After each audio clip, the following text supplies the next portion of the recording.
প্রতি ঈদে ২৭শে রোজা থেকে গাউসিয়ায় কিছু দোকানে এরকম সেল দেয়, অনেক কমের মধ্যে গজ কাপড় ওরা বিক্রি করে থাকে। আর আজকে আমি এই দোকানে জয়পুরি অনেক সুন্দর সুন্দর কালেকশন পেয়েছি। অনলি ১০০ টাকা করে গজ দিচ্ছিল। আর এইখানে যে চাচা ছিলেন তিনি খুব সুন্দর করে একদম দেখিয়ে কাপড়গুলো বিক্রি করছিলেন। আমি এখান থেকে অনেকগুলো গজ কাপড় কিনে ১০০ টাকা গজ, এবং কাপড়ের কোয়ালিটি খুবই ভালো ছিল। আর আশেপাশের দোকানেও অনেক কাপড় তারা দিচ্ছিল সেলে, যেটা ১০০ টাকা করে গজে যাচ্ছিল।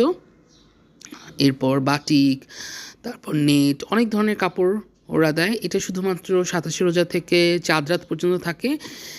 এটা গাউসিয়া এরোপ্লেন মসজিদের থেকে একটু সামনে, গাউসিয়াতে ঢুকে ৩৯৩ নাম্বার দোকান চাঁদনি ফেব্রিক্স, যেখান থেকে আমি নিয়েছিলাম। এই ২ নম্বর গলিতে ওরা একদম নিচে নিয়ে সব বসে, যেগুলো ডিসকাউন্টে পাওয়া যায়।